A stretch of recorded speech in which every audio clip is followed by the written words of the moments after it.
Bienvenidos a los espacios de las charlas educativas, una nueva propuesta dentro de nuestro proyecto. Estos encuentros tienen lugar en Twitter y la grabación está realizada desde un móvil, por lo que no podemos asegurar que la calidad vaya a ser muy alta.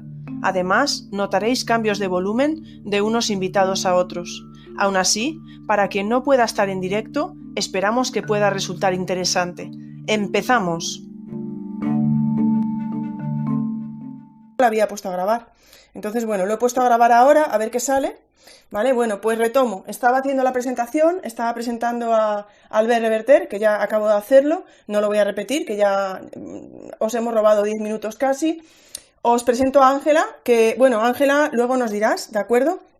Yo simplemente había apuntado cuestiones de vuestro perfil de Twitter, porque si me lío más, pues hay muchísimo que decir de cada uno de vosotros. Y Ángela nos dice, hoy en día, FECIT Edu, Cazadores de Mitos, y FECIT Ciencia, ¿vale? Bueno, por supuesto, cuando os dé paso, podréis decir algo más de vosotros mismos, ¿de acuerdo? Pero quería hacerlo un poco más informal. Voy con Juan, que tenemos ahí. Juan nos dice, docente de secundaria, leyendo libros de educación en inglés, traduciéndolos, resumiéndolos y comentándolos para todos en su blog, que es Profes Made in UK, blogspot.com, ¿vale? Y bueno, pues ya sabéis que he dejado a Héctor para el final, pero bueno, tampoco, como el resto de nuestros invitados, tampoco requiere presentación. Héctor Ruiz Martín, y nos dice en su perfil de Twitter, contribuyendo humildemente a tender puentes entre la investigación científica sobre cómo aprendemos y la práctica educativa. Como siempre os digo, pues ahora cuando os dé paso estaré encantada de que podáis comentarnos un poco más de vosotros mismos. Iba a empezar con Albert, pero que sigue ahí como oyente ahora mismo. Albert, si no, te invito a estar participando con el hashtag, pero espero que puedas participar al final. Y bueno, pues entonces voy a empezar por Ángela. Ángela, lo primero, la primera pregunta que creo que tenemos que intentar buscar una respuesta. ¿Qué es la educación basada en evidencias? Bueno, pues a nosotros desde FECIT Edu nos gusta más hablar de educación guiada por la evidencia, pero bueno, más o menos venimos a decir lo mismo, ¿eh? La diferencia sutil, digamos, es que en todo este movimiento de la práctica que sea basada en evidencia o ahora últimamente se ha cambiado a guiada por evidencia, básicamente en los dos casos lo que se trata es de dar más importancia a las evidencias que hay sobre la práctica concreta, ¿no? En principio venimos, a lo mejor hemos oído hablar mucho de la medicina guiada por la evidencia o de otras disciplinas y ahora estamos hablando de la educación. La diferencia es que cuando hablamos de guiada damos también una importancia al resto de dimensiones y no solamente a la evidencia en sí. Es decir, al final de lo que se trata es de integrar la información que parte de las investigaciones sobre cómo aprendemos con la experiencia y juicio docente y que se contextualice en el centro o en el aula donde se va a desarrollar. Porque cuantos más elementos de rigor se consideren, pues más probable será hacer una valoración precisa de las propuestas que vayan llegando, ¿no? Para saber si algo funciona, por así decirlo, ¿no? Ya sea en educación o en otras disciplinas, bueno, pues lo ideal es evaluarlo con pruebas estandarizadas y eso es algo que en educación se viene haciendo poco, aunque cada vez se va haciendo más, ¿no? Al introducir nuevas estrategias educativas.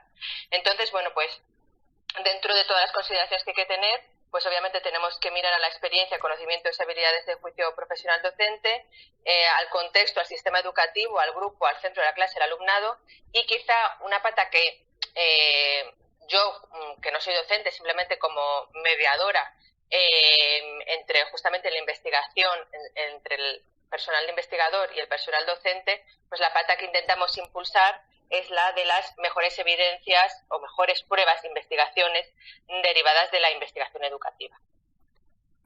Pues muchísimas gracias, Ángela. Muchísimas gracias por esa primera aportación. Tenemos a Albert que le he vuelto a mandar la invitación, pero por ahora no me aparece por aquí. Entonces, esta es una pregunta que también le iba a hacer le iba a hacer a él, pero voy a seguir entonces adelante y luego recuperamos. Como estamos comentando estos días por aquí, luego le hacemos un examen de recuperación. Bueno, ya he metido algo bueno. Por ahí, por ahora no me sale.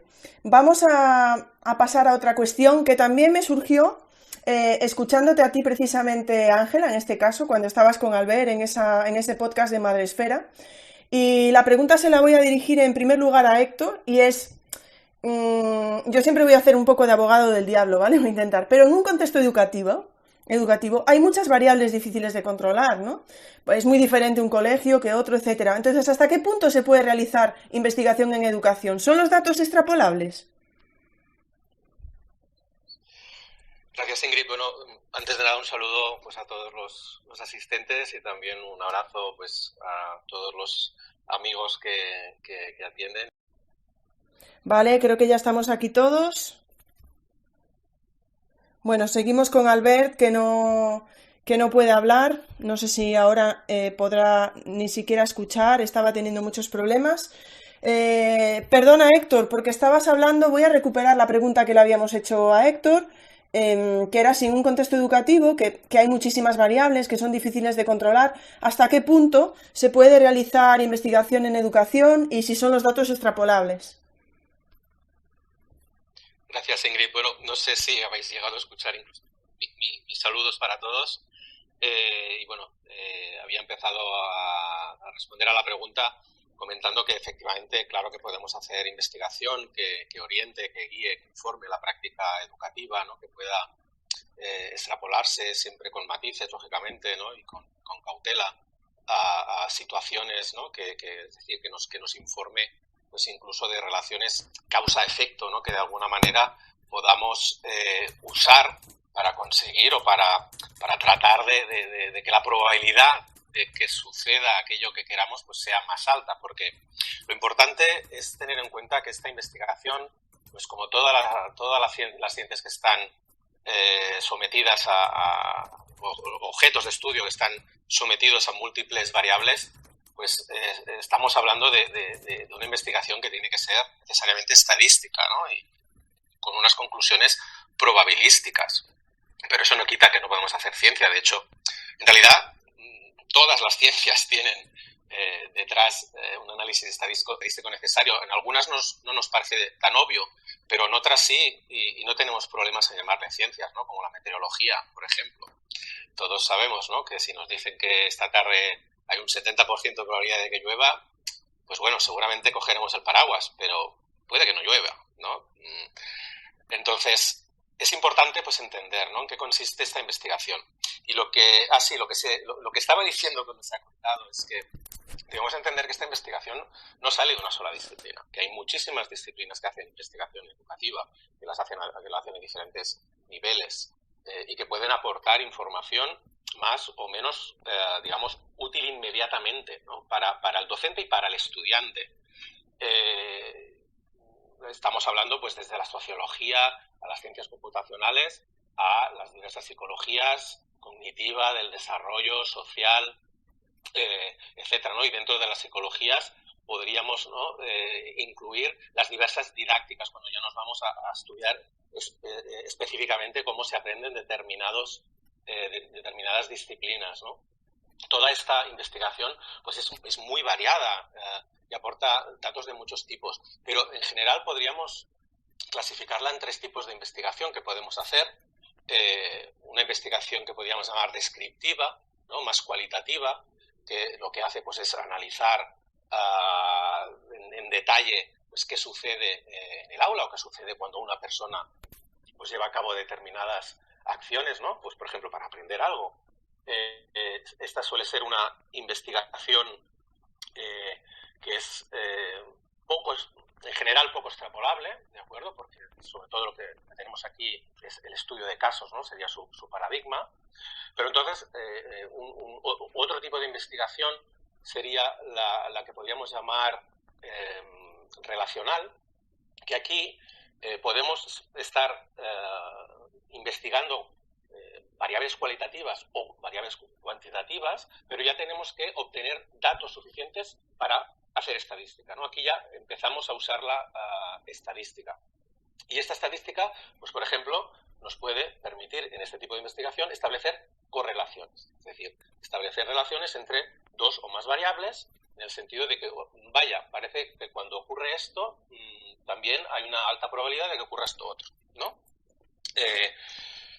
Y un pasito más allá, tendríamos una investigación más experimental, que es cuando, claro, que dos variables correlacionen no significa necesariamente que una sea causa de la otra.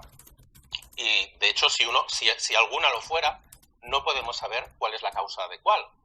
Entonces, la investigación experimental es la que va un poquito más allá y es la que nos permite establecer relaciones causa-efecto, ¿no? Que de hecho son quizá de las que más nos interesan a la hora de tomar decisiones en el aula. Si yo hago esto, conseguiré que más alumnos alcancen este objetivo, conseguiré que haya mayor probabilidad de alcanzar los objetivos. Lo mismo para un estudiante, ¿eh? Si yo estudio de esta manera, conseguiré recordar mejor lo que estoy aprendiendo, conseguiré transferirlo mejor a nuevas situaciones. Para ello, pues esta investigación ya implica hacer pues experimentos, ¿no? Tratar, y aquí es donde no se pone más en duda, ¿no? Este tipo de investigación, porque claro, es que hay tantas variables. Experimentar en otro tipo de ciencias es fácil porque estamos en un laboratorio, controlamos las variables y solo tocamos la que nos interesa, ¿no? Miramos qué pasa con la otra.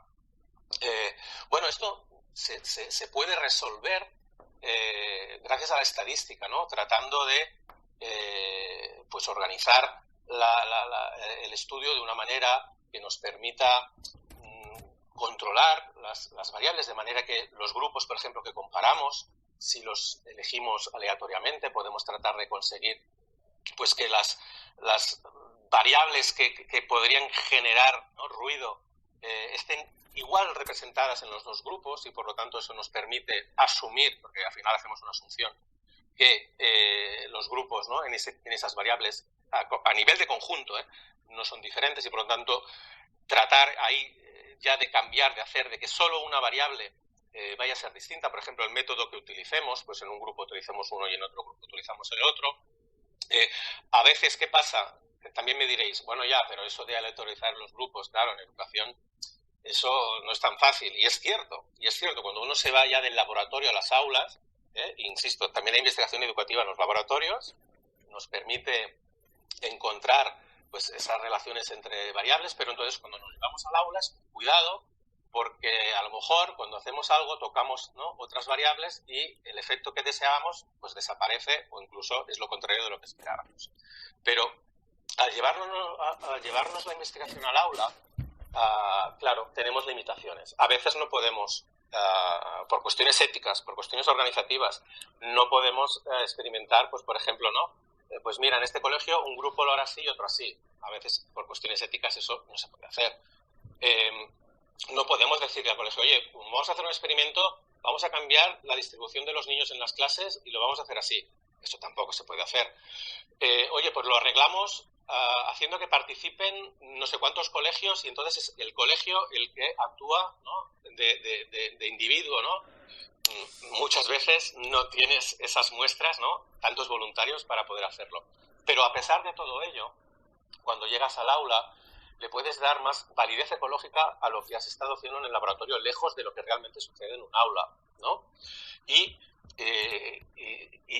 a continuación, hay que tener en cuenta que, claro, no podemos basarnos en un solo estudio, que hay que hacer múltiples, ¿no?, y que hay que tratar de alejarnos de unas condiciones muy concretas en las que se realizó un experimento, y conjuntamente con todos esos datos de múltiples situaciones podemos empezar a sacar conclusiones de no solo si realmente una variable es importante para conseguir un efecto, sino también en qué condiciones va a ser más eficaz y en cuáles quizá habrá que hacer otra cosa. Pero bueno, me he enrollado mucho, perdón, pero creo que es una pregunta muy interesante. Bueno, muchas gracias entonces, Héctor, por la parte que me toca. Le voy a dar paso a Juan, por si tiene que añadir algo más a esta pregunta, Juan. También, bueno, no os he dado las gracias directamente a ninguno de los tres, y a Albert, que sigue por ahí escuchándonos, el pobre, bueno, desesperado, no ha conseguido conectarse. Y Juan, bueno, si quieres añadir algo más a esta pregunta o incluso a la primera, ¿no? De la definición, ya que no estaba Albert, pues te doy paso para que contestes a cualquiera de las dos o a las dos. Vale, estupendo. Pues nada, buenas tardes a todos. También me uno a los saludos. A ver, yo de las dos intervenciones tengo poco que añadir, ¿no? Son gente muy buena que además sabe mucho más que yo. Yo como docente, para mí al final lo que vienen a decir es que la educación guiada por evidencias, ¿no? En sus múltiples definiciones, no trata, digamos, de sustituir unas recetas por otras, ¿no? Que a veces eso se percibe en los debates. Es como si, digamos que hay unas recetas, ¿no? Unas modas, y aquí estamos algunos que tratamos de sustituir esas modas por otras modas. Y yo creo que lo que cambia es la perspectiva, y hay que asumir que la educación, como ha dicho Héctor, por la inmensa cantidad de factores y de agentes que hay, pues es un mundo muy complejo. Entonces, claro, cuando te enfrentas a algo que es tremendamente complejo, pues lo ideal es usar métodos que permitan desgranar esa complejidad, ¿no? Entonces, primero yo creo que para mí, ¿no? Al escucharles, lo que me resuena más es que hay que huir de recetas, ¿no? De soluciones aparentemente simples a los problemas que tiene la educación, que necesariamente son complejos. Esa es la primera advertencia. Hay cosas que parece que funcionan siempre y en cualquier situación, ¿no? Métodos que se ponen de repente de moda. Bueno, pues habrá que ver cuál es el fundamento teórico. A mí me parece importante también que nos acostumbremos pues a tener este tipo de discusiones, a entender bien el fundamento teórico que hay detrás de los métodos que usamos, ¿no? No solo la investigación en sí cuantitativa o cualitativa, sino, bueno, pues conocer un poquito qué teorías, ¿no? o qué conocimientos de psicología cognitiva y de otras ramas son necesarias para entender por qué funciona y cuándo funciona y con qué peculiaridades funciona algo determinado. Y a mí eso me parece muy potente, me parece muy interesante. Porque si no entendemos ese fundamento teórico, a veces, y a mí me pasa el primero, nos dedicamos a aplicarlo sin ton ni son, ¿no? Nos dan una formación de X y al día siguiente digo, vale, pues voy a hacer X en el aula. Claro, el problema es que X es una cosa compleja en un aula compleja que depende del grupo que tengo delante, de si es por la tarde o por la mañana, todo lo que estábamos hablando, ¿no? Entonces, claro, cuando entiendo un poquito el fundamento teórico de X, ¿no? Cuando lo entiendo un poquito, no, cuando lo entiendo con profundidad, en el fondo tengo capacidad de adaptación, tengo más capacidad de adaptación. Y cuando llego y quiero aplicar X en el aula, pues recuerdo esas bases teóricas y puedo aplicarlas, digamos, con más sentido, ¿no? Con una cierta capacidad de conocimiento de por qué eso se supone que se explica. Entonces ahí me parece que el debate de la educación guiada por la evidencia es muy útil y creo que nos puede aportar mucho a todos, porque en el fondo nos hace reflexionar sobre nuestra propia práctica docente y en qué nos basamos para poner en marcha, pues al final, prácticas que afectan al aprendizaje pues de muchas personas, ¿no? Y paradójicamente a esto, que no haya recetas no quiere decir que no haya evidencias, que no haya pruebas de que hay cosas que sí vienen bien a hacer, ¿no? Y hay algunas cosas que están demostradas en muchos contextos con un número muy grande de personas en el estudio que demuestran que efectivamente eso promueve el aprendizaje. Pero aún así hay que ser cautos y cuando las apliquemos, pues igual habrá que hacer el ejercicio de adaptación, entender bien cuál es el fundamento teórico que hay detrás para que eso sea realmente efectivo. Y esa es un poco, yo creo, que la riqueza que tiene este espacio y este debate. Muchísimas gracias, Juan. Bueno, muchísimas gracias a los tres por la primera aportación después de este comienzo tan accidentado. Muchísimas gracias a los tres y no me voy a cansar de decir que muchísimas gracias a Albert también, que está por ahí, el pobre. Y bueno, tengo que decir que muchos conocimientos de la idea de la educación basada en evidencias, que yo la había escuchado de esa manera, ¿no? Me vino un poco de escuchar a Ángela y a Albert, ¿no? En ese podcast de Madresfera. Bueno, es que lo de Juan y Héctor, pues ya es un poco lo que ha dicho Juan, ¿no? Conocer esa teoría, etcétera, pues es lo que nos aportáis los cuatro. Ángela desde su contexto, Albert también desde el suyo, Héctor empezó con hilos y ahora ya se mueve, bueno, pues con sus libros, etcétera, que todos conocemos, y Juan con su blog. Entonces, bueno, me ha gustado muchísimo también la diferencia, ¿no?, entre poder hacer ese cambio quizá de hablar de basado en evidencias a guiado por evidencias. Y voy a volver a ti, Ángela, porque a lo mejor a algunos les hablamos del FECIT y bueno, pues les puede sonar un poco, aunque a todos nos suena, pero a lo mejor desconocemos un poco qué es lo que hacéis desde allí. Yo sé que tenemos el hashtag, que tenemos FECITEDU, y yo te había escuchado a ti, ¿no?, que los docentes podemos preguntar. Me gustaría saber cómo gestionáis todo esto, cómo lo investigáis, si cualquier docente puede colaborar y si hay datos o investigaciones al alcance de todos. Bueno, pues muchas gracias por preguntarme, porque mira, en este espacio justamente que tengo la oportunidad de llegar a un montón de docentes, es justo lo que queremos, así que me haces un favor enorme.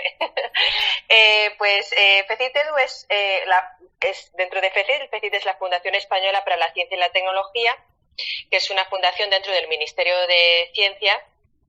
Y bueno, yo trabajo en la unidad de educación y digamos que nuestra labor es colaborar no solamente en la educación científica o en la educación relacionada con las ciencias, sino también, digamos, pues servir de apoyo a los docentes, ¿no? Y en este caso, en este proyecto FECITEDU, pues servir de apoyo a través de ese apoyo que pueda dar la investigación, ¿no? Y bueno, y al revés, ¿no? También conectar a la investigación con los docentes, que como comentaba Héctor antes, pues hay veces que muchas cosas cambian, ¿no?, cuando se transfiere al aula. Entonces, bueno, en este proyecto estamos haciendo un poco esa doble conexión.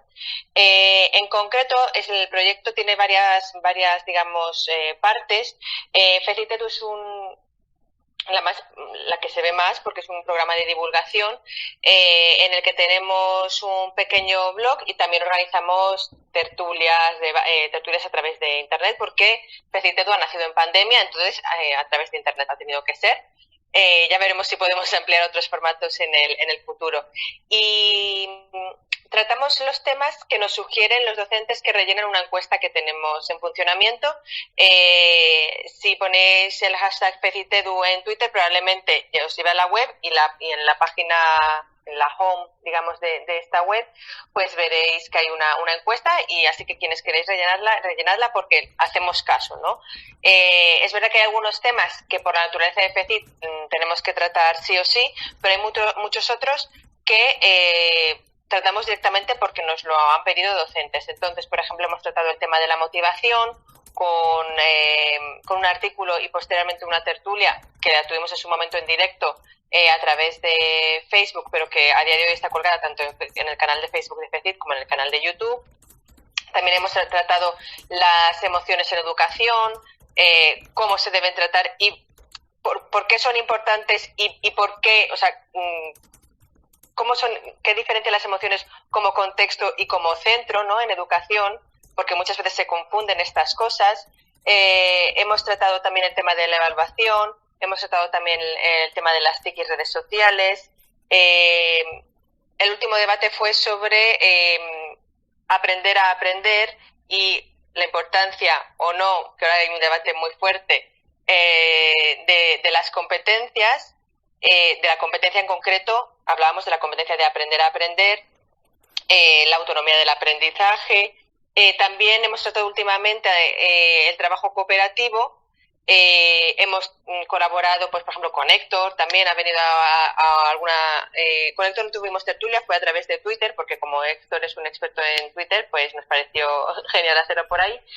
Y, por ejemplo, el tema estrella que siempre nos piden y que lo hemos dejado porque nos parece un tanto complicado de tratar, pero que el curso que viene sí o sí abordaremos, es, como no, el aprendizaje basado en proyectos. Este es el tema estrella que nos lo ha pedido y lo vamos a tratar en el curso que viene, porque queremos tratarlo con la cautela y la importancia que se merece, ¿no? Porque es un tema muy popular,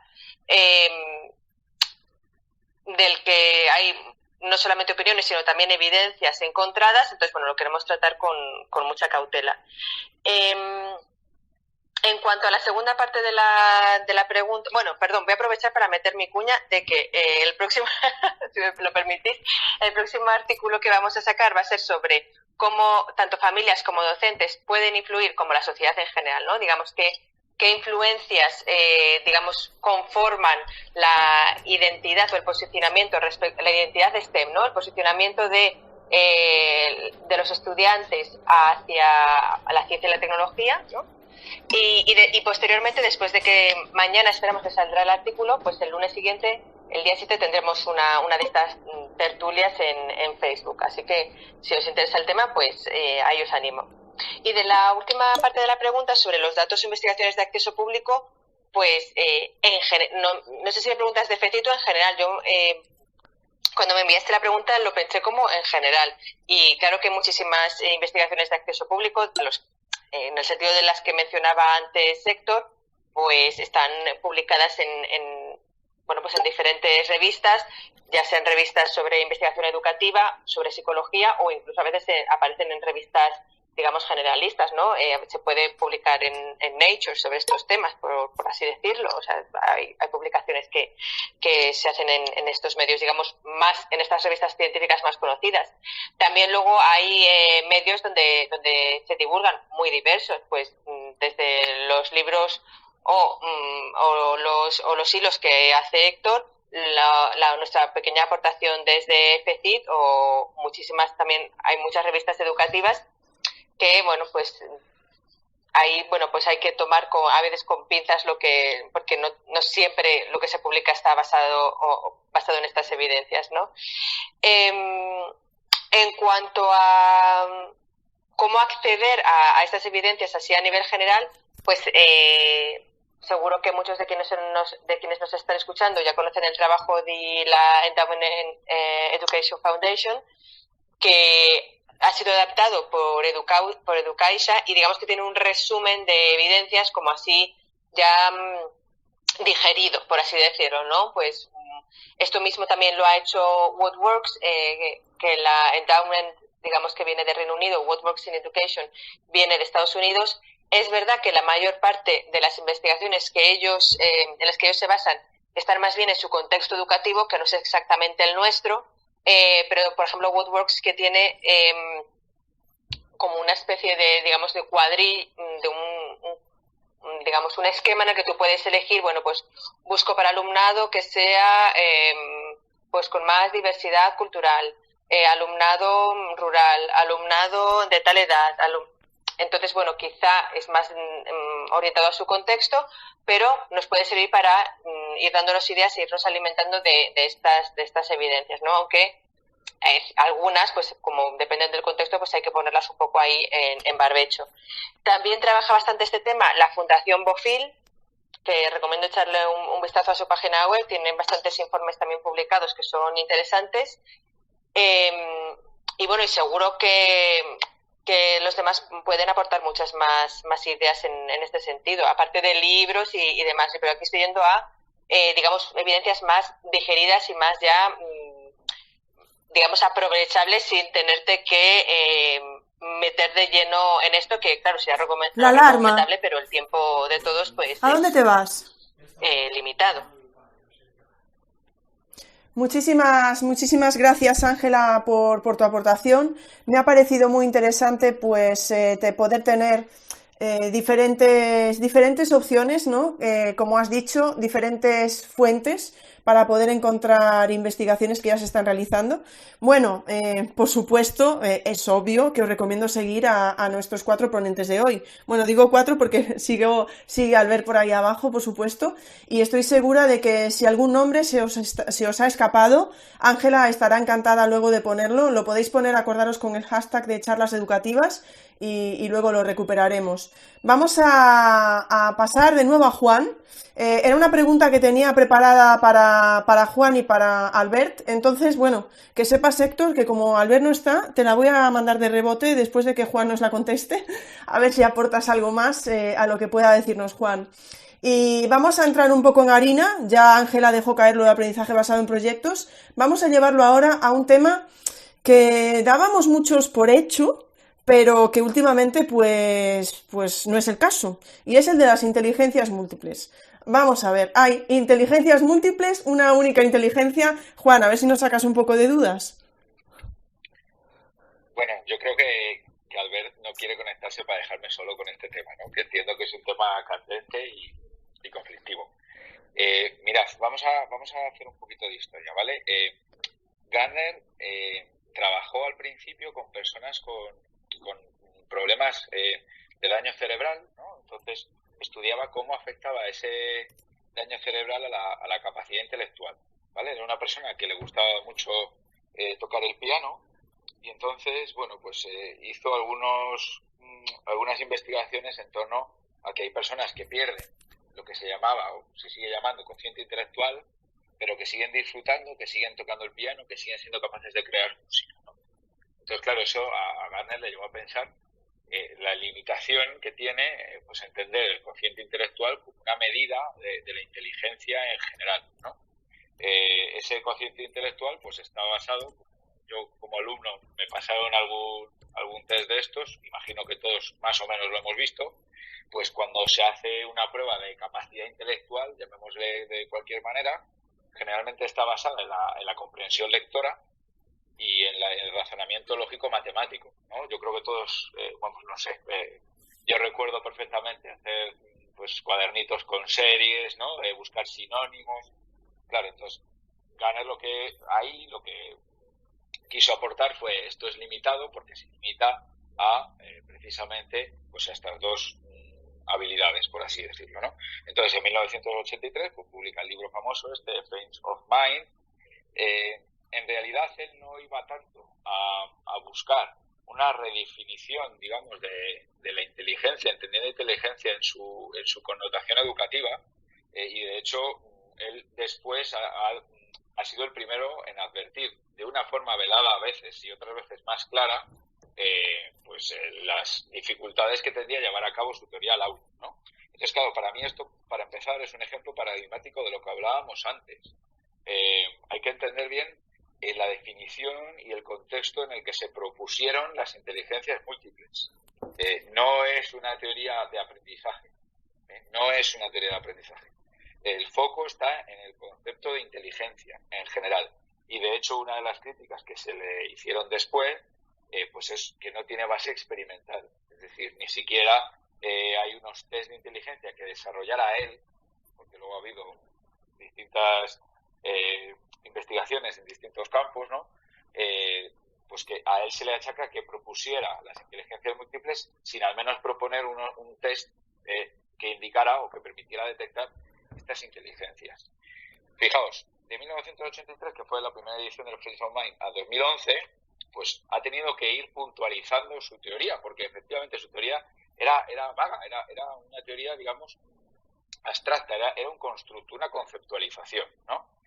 Por ejemplo, en 1995 publica un artículo en el que dice que, bueno, que él hablaba de inteligencia, pero que realmente se refería a la capacidad, que es otra de las críticas que también se le hacen, que se debería haber llamado de los talentos múltiples o las capacidades. En 1925 ya alertaba del mal uso de algunos test que identificaban inteligencias múltiples, y en el mismo artículo decía también que era compatible, que su teoría era compatible con la existencia de una sola inteligencia general G, que han propuesto otros autores, que tiene considera aspectos genéticos, ¿no? En 2006, Lynn Waterhouse revisa toda la literatura derivada de la teoría y entonces Gardner contesta en un artículo también bastante famoso, pues matizando algunas de esas teorías. En 2011 publica una nueva edición de las inteligencias múltiples en las que propone la existencia de la octava, que es la naturalista, y también defiende que puede haber otras inteligencias, ¿no? Y luego en 2019 y últimamente es cuando ha sido también en medios más de difusión, no en literatura tan científica, por ejemplo en el Washington Post de 2019 dijo literalmente, estos son citas textuales, nunca dije que las inteligencias múltiples fueran innatas o independientes una de la otra. Tampoco hice sugerencias específicas para la educación, ¿vale? Es verdad que él formó el Project Zero, este famoso de Harvard, pues bueno, ahí está un poco la crítica más frecuente, ¿no? Si depende del contexto, si es variable y si es muy sensible a los hábitos, quizás hubiera sido mejor utilizar otra palabra que no fuera inteligencia. ¿Por qué? Pues porque cuando esto se traslada al aula, ya digo que ese paso al aula fue anterior a que, digamos, que hubiera un debate y hubiera como una respuesta de la comunidad científica, es decir, la teoría pasó antes al mundo educativo que toda esta discusión teórica que estoy diciendo, o sea, que se implementó en la educación de una forma casi inmediata, pues la realidad es que se ha llevado a la práctica de formas tremendamente variables y se ha usado para justificar pues algunos aspectos que no tienen en absoluto nada que ver, ¿no? Es frecuente, y lo conoceremos yo creo que los que estamos en el mundo educativo, que a veces se pasan test para identificar inteligencias, las inteligencias de los alumnos. Eso es bastante peligroso porque si no entendemos bien a qué se refería Gardner, y no me estoy yendo a otro autor que le criticó, sino al propio Gardner, pues podemos llegar a la conclusión, y esto lo hemos oído, no, es que este alumno tiene mucha inteligencia lingüística, pero tiene muy poca inteligencia matemática. Y en el fondo lo que estamos haciendo es utilizar las inteligencias múltiples para poner etiquetas y para, digamos, encasillar a los alumnos en función de las capacidades que tienen en un contexto determinado, en un momento determinado de su vida, insisto, con todas las complejidades que decíamos al principio, y muchas veces con una visión además fija de esa inteligencia, ¿no? Y esto ya os digo que los que estamos a pie de aula no nos suena extraño, ¿no? Hay un alumno que tiene mucha inteligencia interpersonal, pues entonces será político, será... Bueno, a ver. Hemos pasado de una conceptualización, ¿no?, de una abstracción que venía a decir que, ojo, con usar los test y las medidas estandarizadas para intentar capturar lo que es la inteligencia humana, que es mucho más compleja. Eso es lo que dice la teoría, y al cabo de 40 años lo que tenemos es que precisamente se ha convertido en eso. Ahora tenemos test que miden lo que Gardner quería evitar para asignar atributos estables y fijos, que además parece que es como una profecía, ¿no? No, este alumno tiene mucha inteligencia interpersonal. Bueno, depende del contexto, ¿no? Gardner siempre ponía mucho énfasis en, si leéis las fuentes originales, en la importancia del material con el que se estaba trabajando mientras se realizaba el test de inteligencia. Entonces, bueno, pues es como todo. Si las inteligencias múltiples lo que nos vienen a decir es, ojo, que las capacidades, los talentos de las personas que tenemos en un aula son variables y dependen mucho del material que estemos dando. Es decir, podemos llevar, por ejemplo, un saltamontes, ¿no? Podemos hacer estudiar un animal in vivo en el aula, y hay alumnos que eso les va a motivar, mientras que hay otros que prefieren enfrascarse en una tarea más, yo que sé, de la dimensión espacial de un ecosistema, por poner ejemplos de la materia que yo enseño. Bien, ahora si eso lo transformamos en una especie de tablas de la ley, donde cada alumno se asigna en función de unos test que tampoco han sido validados por la investigación y que permiten defender cosas que tienen muy poco que ver con lo que la teoría original proponía. Bueno, pues aquí precisamente quizás es donde tiene que ver, ¿no?, esto que estamos hablando. Las evidencias a veces lo que no nos dan una respuesta, lo que nos ayudan es a dudar y a mirar con prudencia ciertas prácticas que se extienden como una mancha de aceite, pero que muchas veces pues su validez no ha sido comprobada, ¿no? A mí me resulta sorprendente que con todas las matizaciones de este autor, precisamente acerca de su utilización en el ámbito educativo, ¿no?, pues que esto sea de las teorías más conocidas por los docentes. ¿Por qué los docentes conocen más esta teoría, por ejemplo, que los modelos de memoria de los que nos habla Héctor, por ejemplo, en sus libros, ¿no? ¿O por qué conocen más esta teoría que lo que sabemos de la evocación?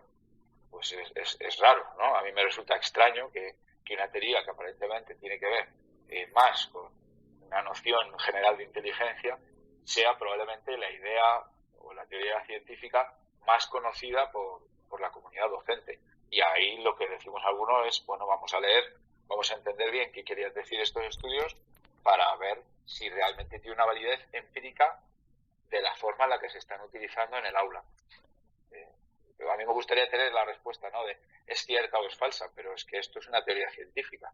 Es una teoría científica sobre una construcción mental. Entonces, no es fácil. Tendremos que asumir esta complejidad en el debate educativo.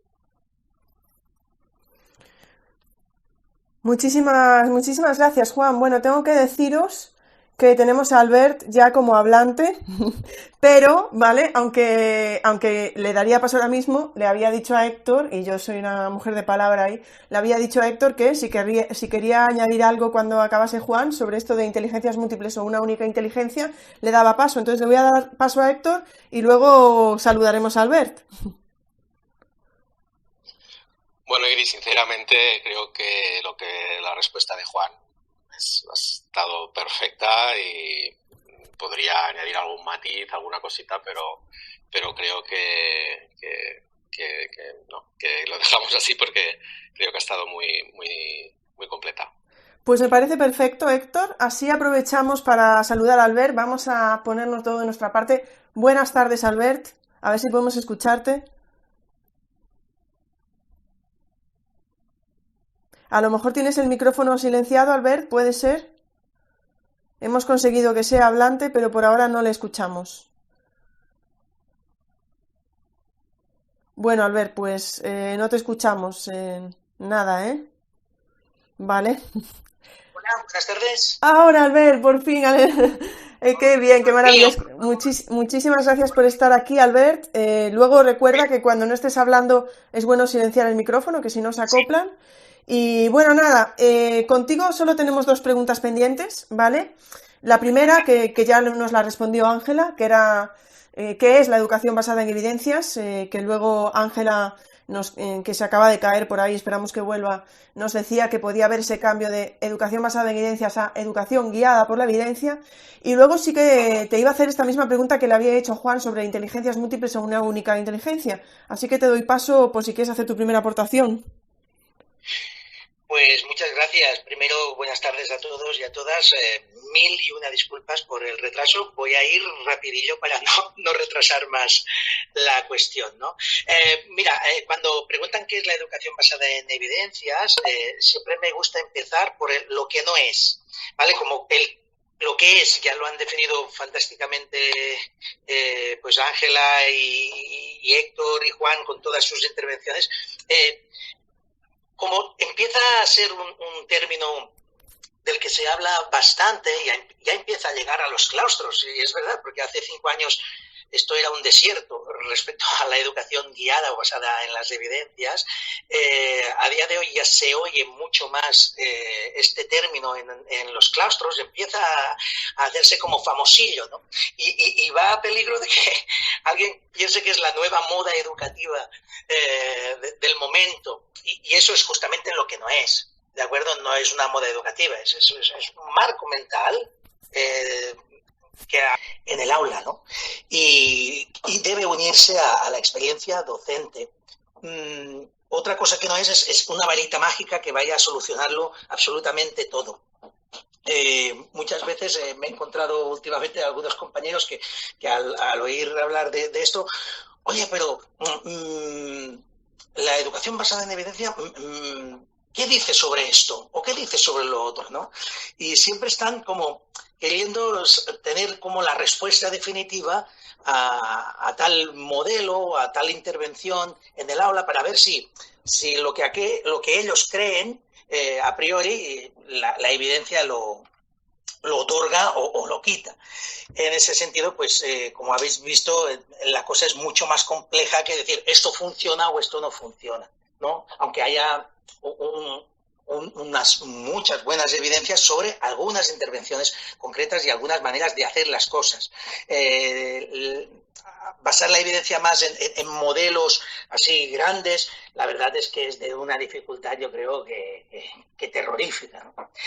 Y ya que estamos hablando de modelos, pues este de las inteligencias múltiples que me tocaba y que Juan ha explicado a las mil maravillas, pues a mí lo de las inteligencias múltiples, claro, la teoría es tal como lo ha explicado Juan y tiene todas sus carencias en cuanto al aval que la ciencia y la investigación, las evidencias dan a esa teoría del Howard Gardner.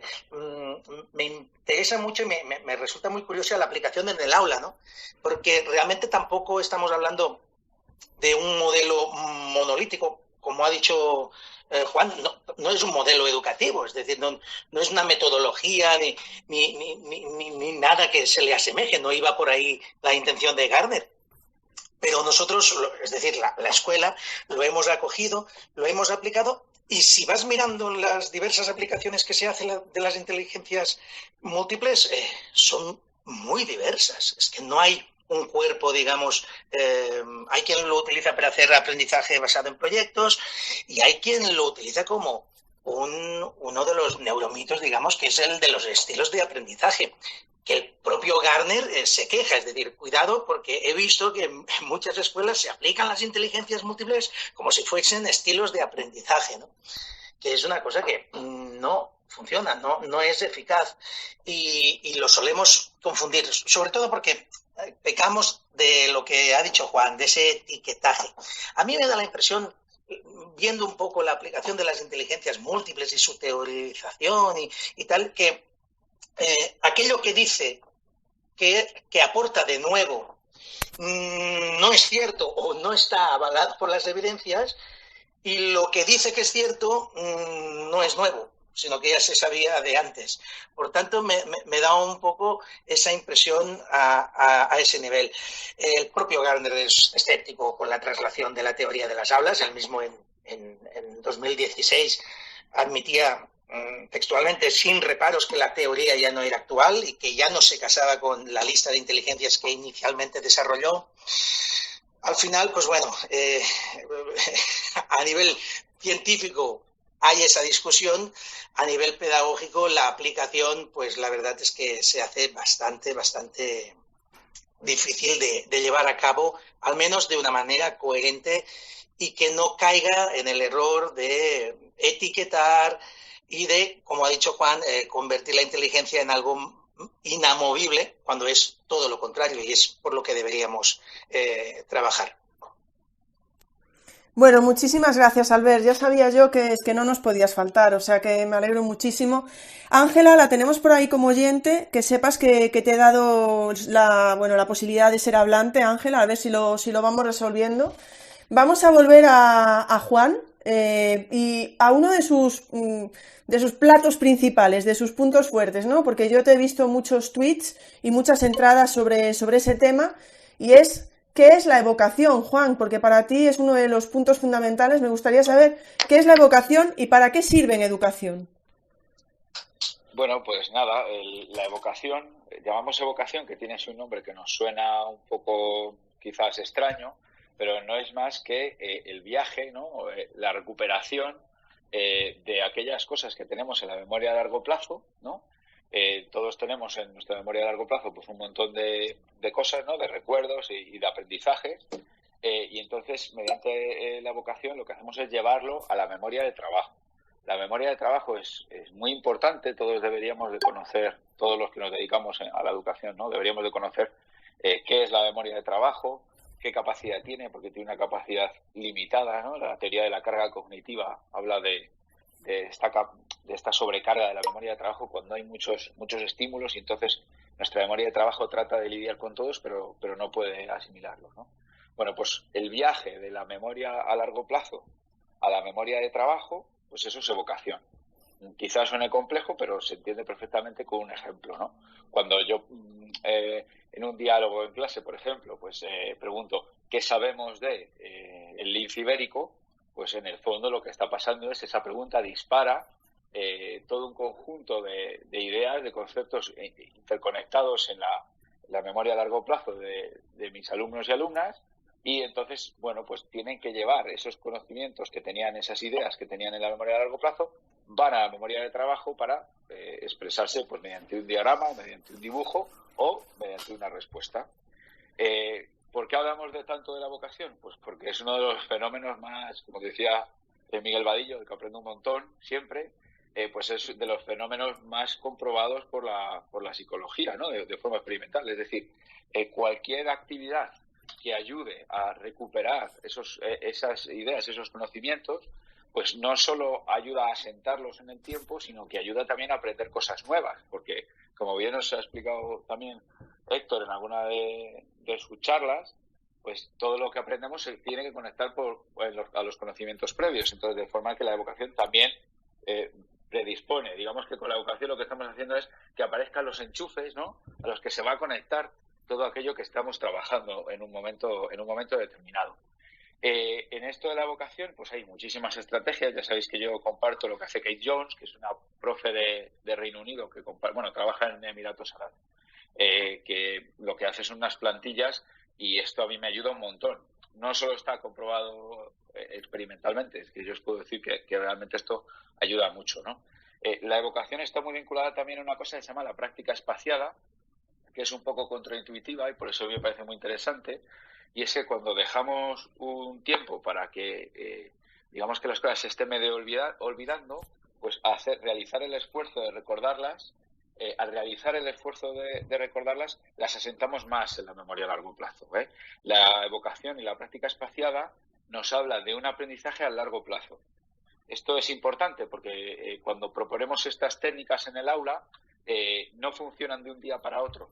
Esto no va a mejorar las calificaciones o el desempeño de un día para otro. No, esto lo que mejora es la consolidación, digamos que la generación de una red en la memoria a largo plazo. Entonces, claro, yo esto también se lo digo mucho en clase, ¿no?, que esto va a hacer que el año que viene, el curso que viene, cuando deis biología, por ejemplo, un cuarto de la ESO, y yo hable de la célula, ¿no?, y estemos trabajando lo que es la célula, pues nos acordemos mejor.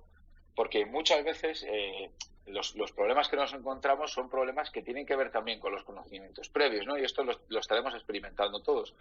Pues un alumno que tiene dificultades con el cálculo mental, pues cada vez le es más difícil, ¿no? Y sin embargo, pues estas estrategias lo que nos ayudan es precisamente a conectar con aquello que ya sabíamos y a generar conocimientos que están más consolidados, y por tanto es mucho más difícil que se nos olviden. Al final, esto es muy sencillo, ¿no? Nuestra memoria no es como un armario, no es como un garaje, no es como un trastero donde metemos las cosas, sino que las cosas se conectan y las relaciones que se generan entre las cosas que tenemos en la memoria a largo plazo dependen de su uso. Y entonces, esto de la evocación, que suena así como muy técnico, en el fondo es lo que hacemos cuando entrenamos cualquier deporte o cuando practicamos cualquier instrumento. Pues lo que hacemos es practicar a hacerlo. Bueno, pues esto pasa lo mismo. Yo no puedo ver lo que hay en la memoria a largo plazo de mis alumnos, porque no puedo abrirles la cabeza, ¿no? Aunque a veces a lo mejor me gustaría, pero no puedo abrirles la cabeza y ver lo que hay dentro. Yo solo puedo, y esto es muy importante, nosotros no evaluamos lo que hay en la memoria a largo plazo. No podemos, no tenemos un escáner donde miramos una lupa y veamos ahí dentro lo que hay. Lo que medimos, ¿no?, lo que evaluamos es la capacidad de sacar de lo que hay en la memoria a largo plazo y ponerlo muchas veces por escrito o hablado o en cualquier tipo de actividad. Y esto es importante también que lo tengamos en cuenta, que nosotros evaluamos en función de la capacidad que tienen para evocar. Por tanto, es muy importante enseñar a evocar, porque eso es lo que les estamos evaluando. Y puede pasar que hay alguien que tiene en su memoria a largo plazo, lo tiene todo más o menos, pero es tan caótico y tan desorganizado o se encuentra en un momento de inseguridad y no lo sabe evocar. Pues al final lo que nosotros evaluamos es que esos conocimientos no están en su memoria a largo plazo. Y no siempre pueden estar. Lo que pasa es que no se ha practicado suficiente a sacar, ¿no? Es como un cocinero que nunca ha hecho una tarta, excepto el día que le encargan una tarta de boda la tarde antes. Y entonces resulta que se pone a hacerla. Pues esto nos pasa muchas veces, que pedimos una argumentación a alumnos que nunca han evocado así, que nunca han practicado a argumentar. Y por tanto yo creo que la evocación tiene muchísimas aplicaciones en el aula y muchísimas variantes que nos pueden ser muy útiles. Otra cosa de la evocación, que no me la quiero dejar porque me parece también muy fácil y muy potente, es el uso de test. Nosotros asociamos el uso de test quizá, pues eso, a lo que contaba antes de la inteligencia. Pero el hecho de realizar test es muy útil para aprender porque también me permite evaluar, autoevaluar cuántas preguntas sé contestar, de qué cosas no me he podido acordar. Evidentemente un test que esté bien hecho, no test que sean absurdos, pero el uso de test también está muy avalado por las pruebas científicas y tienen que ver con esto de la evocación. Entonces, para mí la evocación es una de las grandes claves, ¿no?, a descubrir por los docentes, porque creo que promueve un aprendizaje duradero y promueve además la generación de interacciones, de redes entre conocimientos. Es muy útil. Bueno, muchísimas gracias, Juan, de verdad. Tengo que decir que creo que tu frase es: no podemos abrir la cabeza a nuestros alumnos, aunque a veces nos gustaría. No, es una broma, pero me ha hecho gracia cuando Sí, lo has no dicho. es que no se me malinterprete. No, en absoluto. Yo no quiero abrir la cabeza de nadie nunca. No, yo creo que ya nos conocemos por aquí todos, los que estamos en el claustro virtual ya nos conocemos, pero bueno, me hizo gracia, tengo que decir. A ver si alguien ya la ha cogido la frase y ahora yo creo que la puedes poner de perfil, pero no, es broma, Juan, ya lo sabes, ¿no?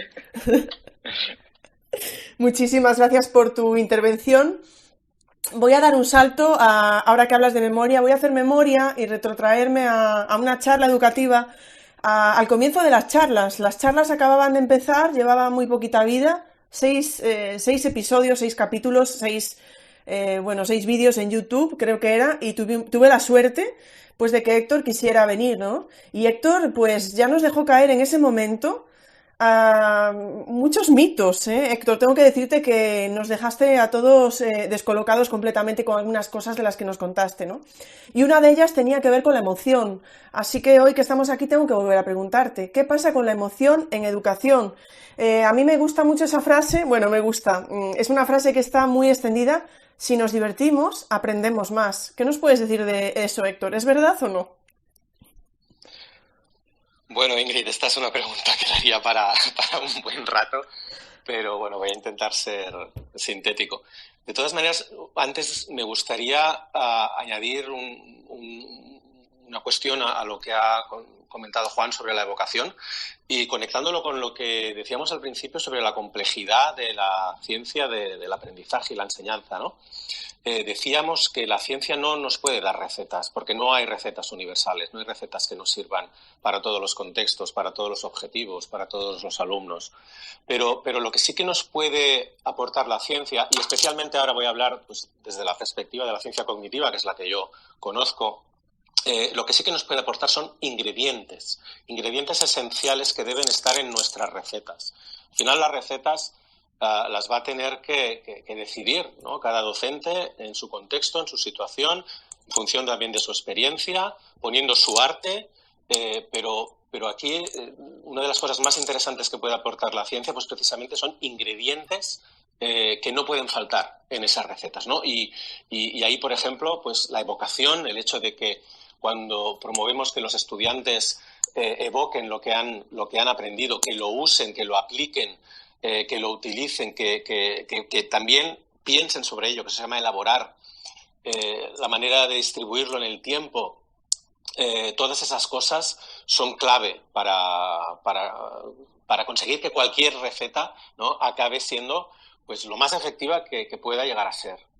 Entonces creo que eso es muy, muy, muy importante y muy interesante, y entender que estos ingredientes sí que tienen cierto grado de universalidad. Lo que no va a ser tan universal es el modo exacto en que lo apliquemos. No podemos aplicar actividades que promuevan la evocación igual con niños pequeños que con universitarios.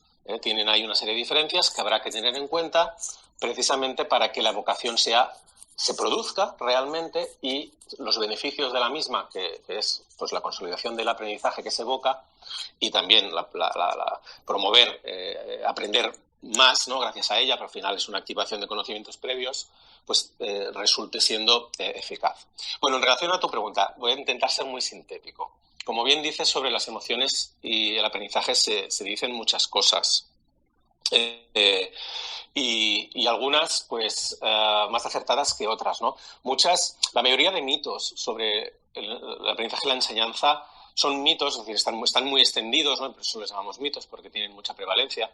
Y esto es así porque son intuitivos, porque parece que encajan, ¿no? con nuestras ideas previas y que tienen sentido. Entonces, la idea de que las emociones hacen que recordemos mejor, pues es evidente, ¿no? Es cierto.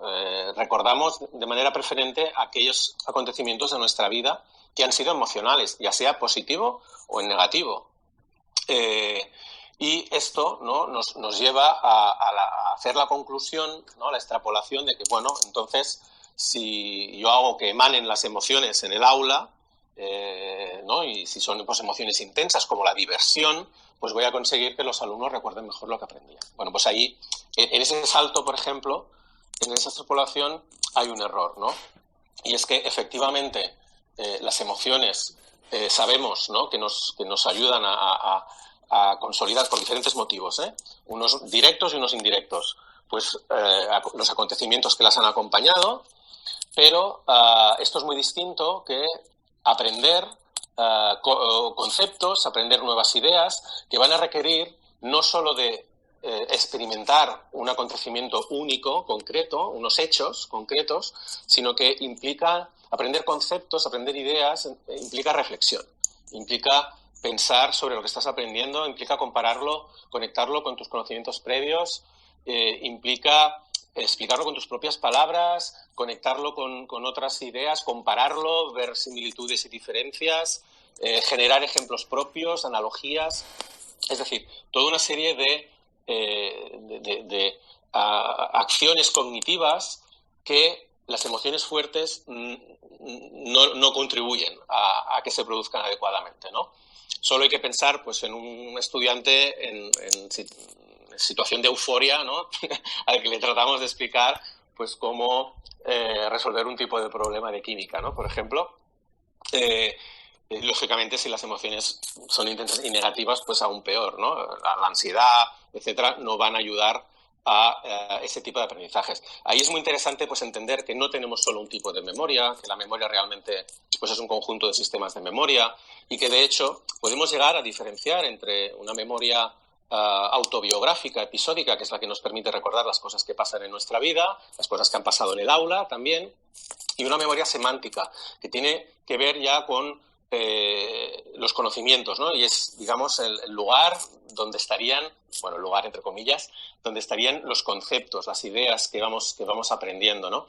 La memoria semántica no suele desarrollarse a partir de una sola experiencia, sino que requiere de múltiples experiencias, y esas múltiples experiencias lo que provocan es lo que se llama una actualización de nuestros conocimientos, un cambio conceptual. Para promover ese tipo de cambios que nos llevan a conocimientos pues profundos, ¿no? Que perduran. Ahí necesitamos, pues, no que la actividad sea divertida, sino que sea interesante, que es muy distinto. Por lo tanto, digamos, ese es un malentendido sobre las emociones. ¿Es evidente que es importante que haya emociones positivas en el aula? Pues claro que sí. El interés, ¿no? Lo podríamos poner como un tipo de emoción moderada que nos va a permitir pues, hacer el tipo de acciones que son las que nos van a hacer aprender. Las emociones no son las que nos hacen aprender. Nos pueden empujar o alejar, ¿no? de hacer aquello que nos va a hacer aprender, ¿no? La motivación es clave para aprender, pero no porque yo esté motivado, no por el hecho de estar motivado, mi cerebro va a recordar mejor lo que aprendo. No, lo voy a recordar mejor porque la motivación me va a llevar a dedicarle más tiempo, más atención, más pensamiento, más esfuerzo y por eso, pues obviamente, lo voy a aprender mejor, ¿no? Y por lo tanto lo voy a recordar mejor.